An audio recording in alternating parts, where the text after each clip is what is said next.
Hello everyone, I'm Irene. Welcome back to our openEuler OECA courses. In today's course, I'd like to introduce methods for fault detection and resolution in openEuler. There are multiple approaches to identifying and correcting faults, but today we will focus specifically on log analysis to demonstrate how to locate faults through system logs.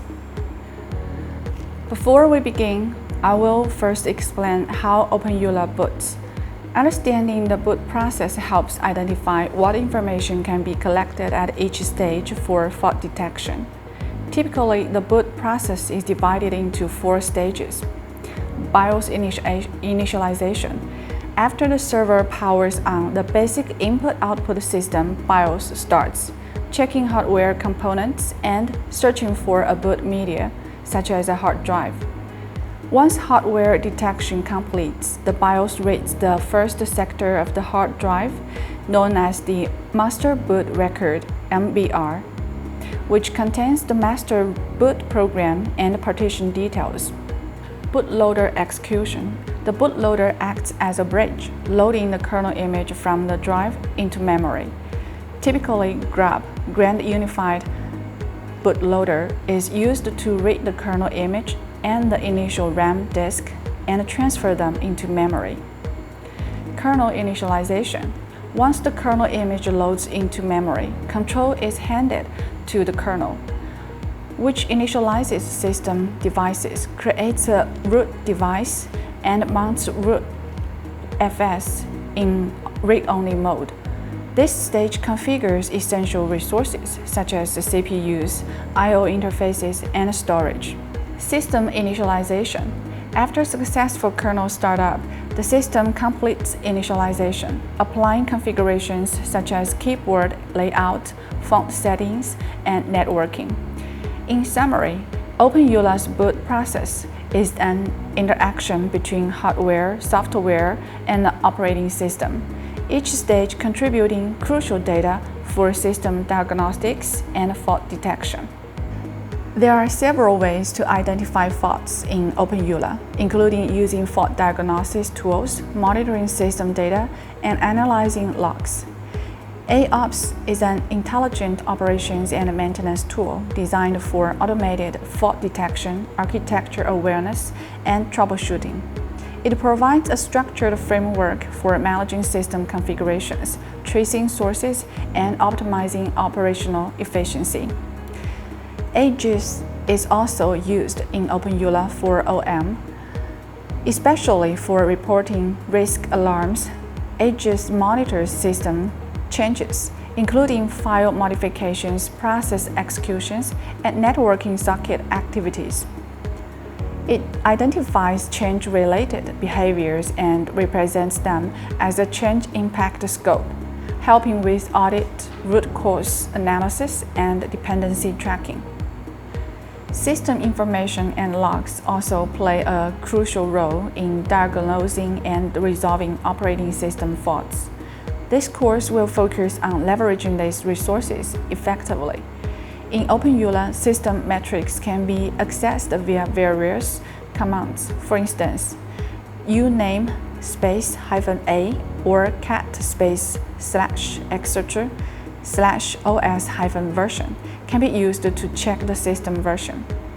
The ls-cpu command provides CPU details such as model, count, and frequency, while ls-pci displays hardware information. The system monitor daemon tracks exceptions during OS running and records them in the system log file. Exceptions may occur in file systems, key processes, files, drive partitions, CPUs, and memory. Once error information is collected, it is categorized into specific log types in openEuler. The messages log file stores general system messages and errors, making it a crucial resource for monitoring system health and troubleshooting issues. Key information in messages includes system events that record service startup, shutdowns, and system warnings, error messages that capture critical errors that may affect system stability, hardware and kernel messages that include details on device interactions and kernel-level events. Compared with messages, the dmessage log file focuses on startup-specific details such as hardware initialization and driver loading. If a kernel or software bug occurs, a core trace is usually generated to assist in fault diagnosis. Kdump is a kernel crash dumping mechanism that captures system state information when a kernel panic occurs. It helps diagnose failures by preserving logs for post-mortem analysis. Key data includes crash dump files that contain VM core files, which help determine the crash time, panic logs that capture system state before failure, aiding in fault diagnosis. The system events that document interactions leading up to the crash, supporting root cause identification. Next, I will provide examples to help you diagnose and resolve OS faults. An abnormal system restart may result from a service-triggered reboot operation, an unexpected kernel startup, or hardware power-off. To troubleshoot this issue, perform the following steps. Determine the approximate time of the abnormal restart. Then view the /var/log/message file to locate command line logs and verify whether the reboot command was executed correctly. Use this file to determine if the restart was triggered by user mode application execution. Check the /var/crash directory for a folder corresponding to the restart time and crash logs. This helps identify whether the issue was caused by a kernel panic or an OOM out-of-memory error, where a process failed due to insufficient memory allocation. Furthermore, review host logs in virtual machine environments to determine if the restart was triggered by the host, and BMC logs in physical machine scenarios to check whether the system restarted due to a hardware power-off event. In certain scenarios, the network may become unreachable due to misconfigured IP addresses, subset masks, IP tables rules, physical link issues, ARP or routing problems, or packet loss. To troubleshoot, start by checking for packet loss on the NIC using the command provided on the slide. If packet capture results are inconsistent, packet loss has likely occurred at the NIC. Verify its integrity and configuration.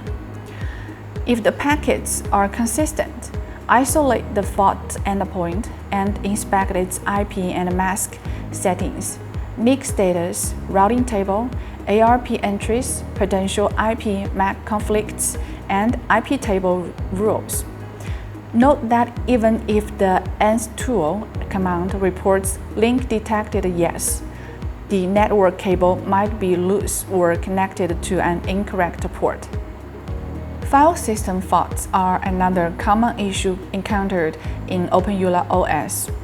These typically stem from one of three causes: failure to unmount the file system due to active file usage, boot failure caused by missing drives or incorrect file system types, storage-related errors that trigger a system panic or force the file system into read-only mode. To troubleshoot these problems, first run the mount command to inspect mount point parameters and configurations.